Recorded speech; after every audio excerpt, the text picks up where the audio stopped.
Daniel never thought his life would take such a dramatic turn. At 35, he was a successful financial analyst, married to Sarah, a kind and devoted woman who had been his rock for over a decade. Their life together was comfortable, predictable, and, if he was being honest, a little monotonous. That all changed one rainy evening at an art gallery in downtown Manhattan. The gallery was hosting a modern art exhibition, and Daniel had been dragged there by a colleague who insisted it would be inspiring. He wandered aimlessly through the maze of abstract paintings, feeling out of place, until he saw her, Emma. She was standing in front of a large, chaotic canvas, her auburn hair catching the soft gallery lights.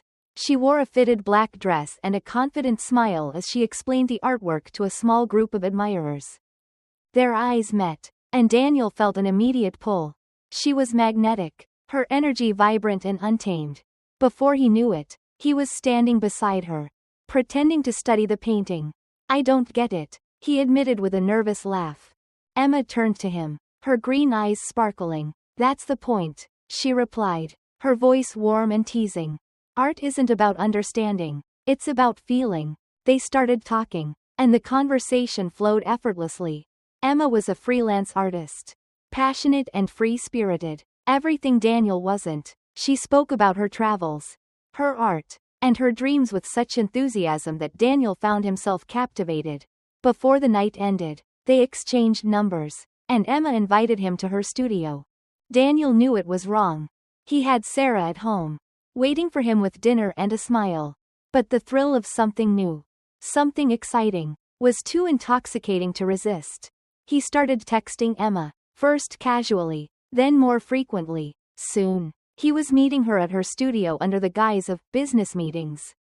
Their relationship escalated quickly. What began as innocent flirting turned into secret rendezvous and stolen moments. Emma was everything Daniel felt he was missing in his life: spontaneous, adventurous, and unpredictable. He told himself it was just a phase, a harmless escape from the monotony of his daily routine. But deep down, he knew he was playing with fire. The guilt crept in slowly, but it was always overshadowed by the adrenaline of their forbidden connection. Daniel was caught in a whirlwind, torn between his loyalty to Sarah and his growing obsession with Emma. Little did he know, this was just the beginning of a chain of events that would shatter his carefully constructed life. The thrill of the affair began to wane as reality set in.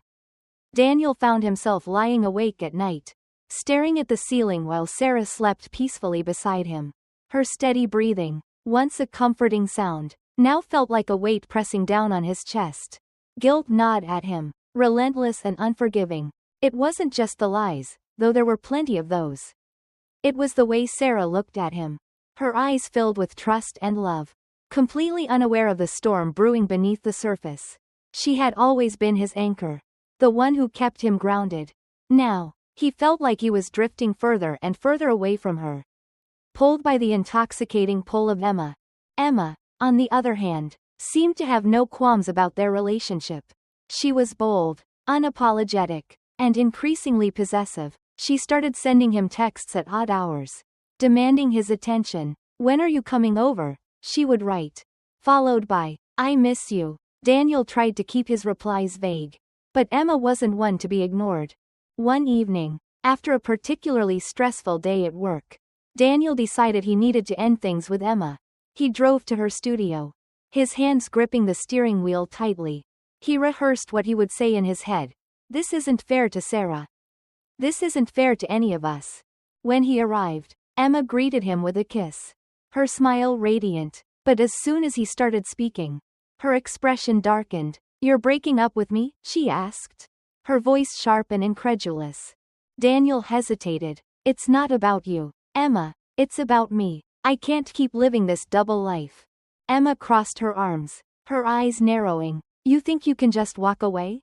After everything we've shared? You're not the only one with something to lose." "Daniel." Her words sent a chill down his spine. "What are you saying?" She stepped closer, her voice low and threatening. "I'm saying that if you leave me, Sarah will find out everything.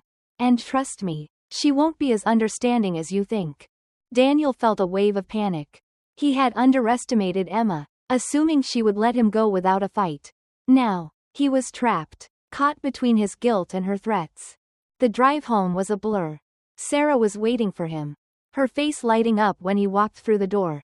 "How was work?" she asked, her voice warm and welcoming. Daniel forced a smile. "It was fine," he lied, his stomach churning. That night, as he lay in bed next to Sarah, he felt more alone than ever. The weight of his secrets was crushing him. But he didn't know how to escape. Emma's threats loomed over him, a constant reminder of the mess he had created. He knew it was only a matter of time before everything came crashing down. It happened on a quiet Sunday morning. Sarah was in the kitchen, humming softly as she prepared breakfast. Daniel sat at the table, scrolling through his phone, trying to distract himself from the storm brewing in his mind. He hadn't heard from Emma in a few days, and the silence was both a relief and a source of unease. Then, his phone buzzed. It was a text from Emma, and the preview on the screen made his blood run cold. "You can't ignore me forever. Daniel, if you don't come see me today, I'll..." Before he could read the rest, Sarah reached over and picked up his phone. "Who's Emma?" she asked, her tone light but curious. Daniel froze. "Just a colleague," he stammered, his voice betraying his panic. Sarah's eyes narrowed as she unlocked his phone. She knew his passcode, a fact he had forgotten in his haste to lie. Her face paled as she read the messages, her hands trembling. "Colleague?" she whispered, her voice breaking. "This doesn't sound like work." "Daniel," he tried to explain, but the words caught in his throat. Sarah's eyes filled with tears as she scrolled through the messages, each one a dagger to her heart. "How long?" she demanded, her voice rising. "How long has this been going on?" Daniel couldn't meet her gaze. "A few months," he admitted, his voice barely audible. Sarah slammed the phone down on the table, the sound echoing through the room. "Months?" she repeated, her voice shaking with anger and pain. "You've been lying to me for months? How could you do this? Daniel, how could you betray me like this?" He reached for her, but she stepped back, her eyes blazing. "Don't touch me," she snapped. "I can't even look at you right now." The argument that followed was explosive. Sarah hurled accusations, her voice raw with emotion, while Daniel tried to defend himself, though he knew there was no justification for what he had done. He begged for forgiveness, but Sarah wasn't ready to hear it. "I need time to think," she said finally, her voice cold and distant. "I need you to leave." Daniel froze. "Just a colleague," he stammered, his voice betraying his panic. Sarah's eyes narrowed as she unlocked his phone. She knew his passcode, a fact he had forgotten in his haste to lie. Her face paled as she read the messages, her hands trembling. "Colleague?" she whispered, her voice breaking. "This doesn't sound like work." "Daniel," he tried to explain, but the words caught in his throat. Sarah's eyes filled with tears as she scrolled through the messages, each one a dagger to her heart. "How long?" she demanded, her voice rising. "How long has this been going on?" Daniel couldn't meet her gaze. "A few months," he admitted, his voice barely audible. Sarah slammed the phone down on the table, the sound echoing through the room. "Months?" she repeated, her voice shaking with anger and pain. "You've been lying to me for months? How could you do this? Daniel, how could you betray me like this?"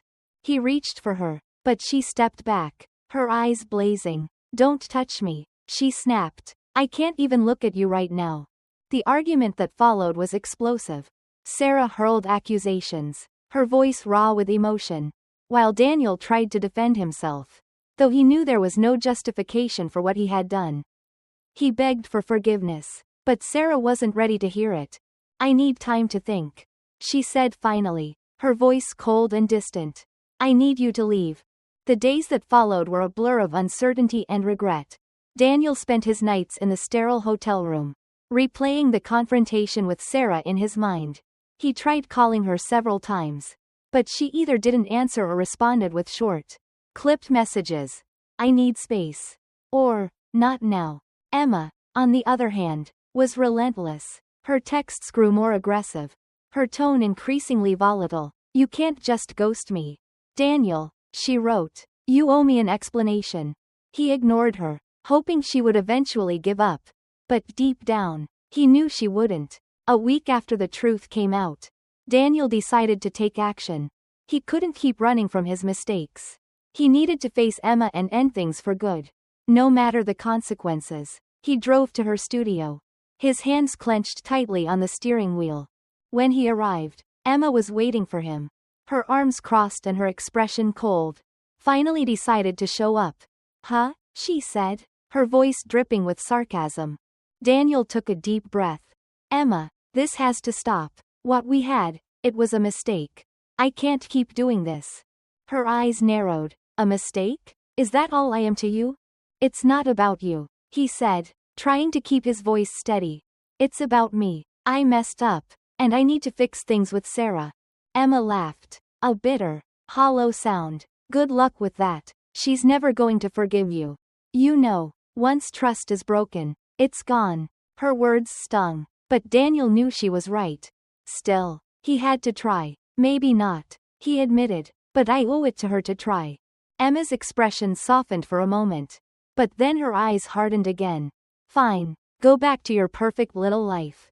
But don't come crawling back to me when she kicks you out for good. Daniel left the studio, feeling a strange mix of relief and dread. He had ended things with Emma, but the damage was already done. Now, he had to face Sarah and hope that, somehow, they could find a way to move forward. That evening, he returned home, his heart pounding as he knocked on the door. Sarah opened it, her face pale and tired. She looked at him for a long moment before stepping aside to let him in.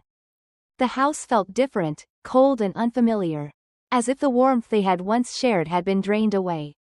They sat in the living room, the silence between them heavy and oppressive. I'm sorry, Daniel said finally, his voice breaking. I'm so sorry, Sarah. I don't expect you to forgive me.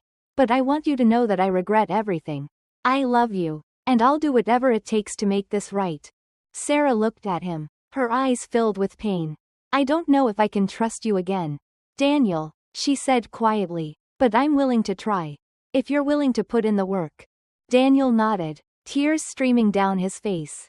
I am. I'll do whatever it takes. The road ahead would be long and difficult. But for the first time in months, Daniel felt a glimmer of hope. He had made a terrible mistake. But he was determined to make amends and rebuild the life he had almost destroyed. The weeks that followed were a test of patience, humility, and resilience. Daniel and Sarah began couples therapy, a decision that felt both daunting and necessary. The sessions were emotionally exhausting, forcing them to confront the pain, betrayal, and resentment that had festered between them. Daniel learned to listen, really listen, to Sarah's feelings without becoming defensive. He realized how much he had taken her for granted, how he had allowed his own dissatisfaction to blind him to the love and stability she had always provided. Sarah, for her part, struggled to reconcile the man she thought she knew with the man who had betrayed her. She questioned everything, their marriage, their future, even her own judgment. But through the therapy, she began to see glimpses of the Daniel she had fallen in love with. The man who was now genuinely remorseful and willing to change. Emma, thankfully, faded into the background. After their final confrontation, she stopped contacting Daniel, though the threat of her presence lingered in the back of his mind. He knew he couldn't erase the past, but he was determined not to let it define his future. One evening, after a particularly intense therapy session, Sarah and Daniel sat on the couch, the silence between them less heavy than it had been in weeks. Do you think we can get through this? Sarah asked, her voice soft and uncertain. Daniel took her hand, his heart aching at the vulnerability in her eyes. I don't know, he admitted, but I want to try. I love you, Sarah, and I'm willing to do whatever it takes to earn back your trust. Sarah squeezed his hand, a small but significant gesture. I love you too, she said, but love isn't enough. Daniel, we need honesty, communication, and a commitment to each other. Can you give me that? Daniel nodded, his resolve firm. I can, and I will. The road to healing was far from smooth. There were setbacks, moments of doubt, anger, and fear, but they faced them together. One step at a time. Daniel made a conscious effort to be transparent, sharing his thoughts and feelings openly. while Sarah worked on rebuilding her trust in him. Months passed, and slowly, their relationship began to transform. The scars of the affair remained, but they no longer defined their marriage. Instead, they served as a reminder of the fragility of love and the importance of nurturing it. 1 year after the truth came out, Daniel and Sarah celebrated their anniversary with a quiet dinner at home. As they sat across from each other, the candlelight flickering between them, Daniel raised his glass. "To us," he said, his voice filled with gratitude. "To second chances." Sarah smiled, her eyes shining with tears. "To us," she echoed, clinking her glass against his. They had come a long way. And though their journey was far from over, they were finally moving forward, together.